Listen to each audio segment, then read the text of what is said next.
Principā Krievu kino auditorija padomju laikos un arī pat pēc pirmajos 5 gados pēc padomju impērijas sabrukumiem bija izglītota cilvēku kultūras pārtika. Ja? Tāpēc, ka tas bija pirmkārt labs kino profesionālā ziņā, ja? Un otrkārt, protams, bija populāri aktieri, iemīļotie, pie kuriem piederēja arī latviešu aktieri, kas bieži filmējās. Ja? Un otra lieta, tie bija cilvēciski stāsti par mums saprotamu dzīvi. Ja? Kas ir tas, kas...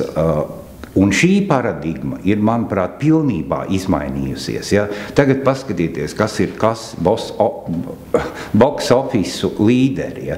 Filmas par grāvēju par nereālām situācijām. Ja? Karību jūras pītas, respektīvi vēlēšanās dzīvot iedomātu dzīvi. Un, manuprāt, tā problēma ir tā, ka Krievu kino priekš Latvijas vidēji statistiskā skatītāja ir tieši tas pats, kas indiešu kino, kas franču kino, tas ir viens no daudzajiem kinematogrāfiem, ja, kur vēl pieklusojot latviešu permanento rasismu, ja, un nepatiku pret krievu valodu, jā, tā ir dabiska. Ņemot vērā vēsturisko pieredzi, jā, tā ir kaut kādā veidā ģenētiski. Ja? Tāpēc ir šis atgrūšanās efekts un intereses zudums par to, kur varētu būt kaut kas vērtīgs, jo labas krievu filmas ir tādas, kādas Latvijā nevienu nav iespējams nostādīt blakus tiem paraugiem, kas ir labi krievu kinematogrāfā. Jā, mēs zinām arī, ka Sakūrovs tikko ir beidzot piepildījis varbūt savas dzīves misiju un vinnējis Venēcijā ar Faustu, ko Dita ir redzējusi. Bet es domāju, ka Krievu kino starptautiskā arēnā nebūtu nav zaudējis savas pozīcijas. Ir režisori, lieli vārdi, kā jūs minētājs Andrejs Zvjagincevs vai Aleksandrs Sakūrovs, kuriem abiem ir pa Venēcijas zelta lauvai. Tās ir starptautiskas zvaigznes. Tas nenozīmē, ka šie cilvēki veido filmas, kuras noskatīsies miljoni. Krievijā miljoni, pasaulē miljoni, bet jebkurā gadījumā šīs filmas tiks rādītas uz mākslu orientētos televīzijas kanālos. No šīm filmām ir iespēja dzīvot un arī atrast savu skatītāju, kas nav masu skatītājs, bet tas nenozīmē, ka šādām filmām nav jābūt. Labi, parunāsim par to, par ko cilvēki mīlēja Krievu kino.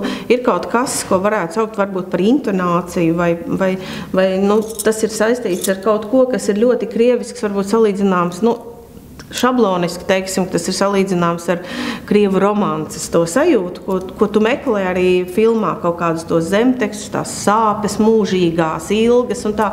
Bet man liekas, ka vairāk režisori pēdējos gados ir pratuši to. Man, piemēram, ļoti patīk filmas Tērstes, un ir arī citiem, kas tomēr meklē to krievisko Vilciņš. Bet tas viss jūs saucat filmas, ko neviens šeit nav redzējis, ko nerādījis Latvijas televīzija un citas, un arī komerces televīzijas, tajā ir visi šie mazie šaurie, it kā nišas produkti. Ja. Bet, teiksim, ja mēs runājam par kādreizējām Mihalkova filmām, tās bija filmas, ko skatījās miljonu, un tās bija ļoti, tie bija kvalitatīvi mākslas darbi. Tā kā šis savienojums, ka ir miljonu auditorija un ir augsts profesionālisms un arī mākslas kategorijas, tas kaut kā veidā ir, tas ir sadalījies, jā. Bet kā jūs domājat, bet klasiku? Piemēram, ja tā ir pieejama kolekcijās par mazu naudu, vai tas ir tas, ko cilvēki šobrīd tomēr ir gatavi, kaut vai individuāli skatīties? Tā ir. Es interesējos par to, ko piedāvā mūsu video un DVD tirdzniecības vietas. Ja? Un Rīgā ir tādi veikali, kur ir iespējams nopirkt gan Krievu kino klasi, gan pasaules klasiku labas filmas, ja, licenzētas, es nezinu, tā vismaz ir rakstīts uz tiem diskiem, ja, un tā interese, kāpēc tu smeji, labi, tas jāgriež ārā. Es gribu teikt to, ka es esmu piedzīvojusi vairāk kārt situāciju, kad pirmkārt es redzu, ka starptautiskā publika, kas sēž man līdzās, piemēram, festivālus, nesaprot, par ko ir filma. Un viņi nesaprot, piemēram, par ko jūs smejaties, viņi, piemēram, prasa, par ko jūs smejaties?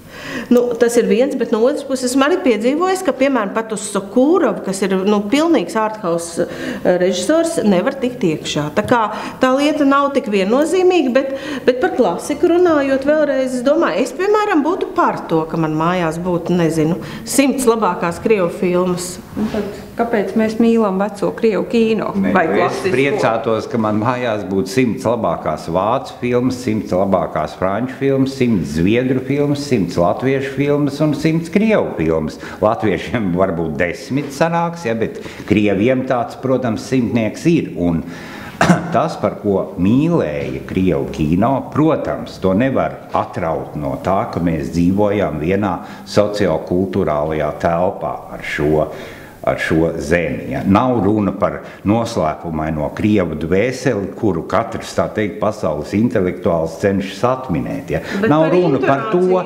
Jā, intonācija tas ir orientēšanās uz sentimentu un cilvēku kā sirsnīgu, būtībā labu būtni, dabas tādu radījumu. Ja, un šie cilvēcīgie stāsti, ja tas krievu filmās iznāca ļoti, viņi ir meistari šī ziņā. Un viņi ar to, redz, kas interesanti, ja paskatās krievu kino vēsturi, ja, tad krievi domāja pēc kara, mēģināja, jau no 30 gadiem, mēģināja pārspļaut Holivudu, kas nevienam tāpēc, ka tā ir Holivuda. Ja. Un tad viņi gribēja, viņi radīja šablonu, viss Aleksandrova daļradi, viss cirkis, jautrie zēni, viss šis te.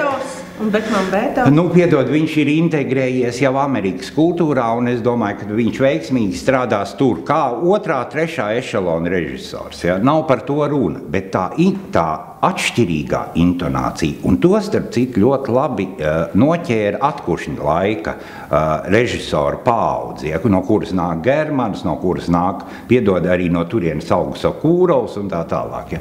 Viņi noķēra šo īpatnējo tieši to sentimentālo dīvaino intonāciju, ka cilvēks ir ļoti pretrunīga būtne. Ja? Un man šķiet, ka tas arī atšķir, tas starp citu vieno krievu kino ar franču kino. Ja? Un tāpēc Krievijā tik ļoti populārs ir franču kino. Tur ir šī radniecība. Ja? Tas, ka cilvēks sastāv no pretrunām, viņš var būt labs, viņš var būt tāds, šitāds un vēl. Tas ir tas, par ko arī krievu kino vismaz publiski mīlēja arī Holivudu, jo kuras filmas saņēma Oskarus? Maskavas arām netic, un kuras saņēma zelta palmzaru? Urga, starp citu, tieši tāds pats stāsts. Tu atceries, par ko bija Urga? Mihalkova Urga, Oskara šitā te ieguvēja. Viņi ir nomināti. Nevajag brukt virsū, jakaidī. Nē, viņi nav vienkārši par daudz aizgājis. Tāda šitā paviršība, šitās. Tāpēc mēs esam tur. Nē, Valentīna Freimana ir teikusi, ka televīzijā darbojās mazizglītoti cilvēki, kas veido raidījumus vēl mazizglītotākiem cilvēkiem par pašiem. Pie tā mēs arī paliekam. Nē, bet ja meklē tādu formu, kas krievu kino atšķir no jebkura cita pasaules kinematogrāfija, tad es teiktu, ka tas ir sentiments un pretrunas. Stāsts un labi aktieri. Jā, stāsts un jā, tieši tā, tur neviens nemēģina rādīt, tā teikt, režisoru baigo meistarību, ja, bet tur ir uzsvars uz foršiem aktieriem. Ja. Jā, un arī, protams, stāstnieka prasme. Krievu kino prot stāstīt stāstus. Protams, varbūt šī prasme arī pēdējos gados ir mazliet zaudēta, jo ir ir nomainījušās paudzes, ir nomainījušies režisori, bet ja mēs runājam par 70. 80. gadu kino, tā ir brīnišķīga prasme stāstīt pārliecinošas, emocionālas, uzrunājošas stāstus, kas ir populāra, mīlēta kino pamats. Un universāli. Tie stāsti ir universāli. Kāpēc? Piedodiet. pasaulē, zini, kas ir bestsellers no 19. 20. gadsimta literatūras, piemēram, Amerikā. Bestselleru sarakstā mūžīgi stāv Ļeva Tolstoja Karš un miers vai Anna Kareņina. Kas tie ir? Tie ir universāli stāsti, saprotami jebkuram. Lai filmē pa jaunu Tatāram, latvietim, čučmekam, Azerbaidžānim, turkam. Krievu filmēs pa jaunu Karu un mieru? Jā, viņi jau tagad Staļingradu taisa, un pēc tam, jā, 3 dimensijās, un Bondarčuks tiešām gribas tēva šedevru pārfilmēt. Jā. Es aiziešu, nemīlu 3D, bet es aiziešu. Nē, uz Staļingradu var arī, man liekas, var neiet.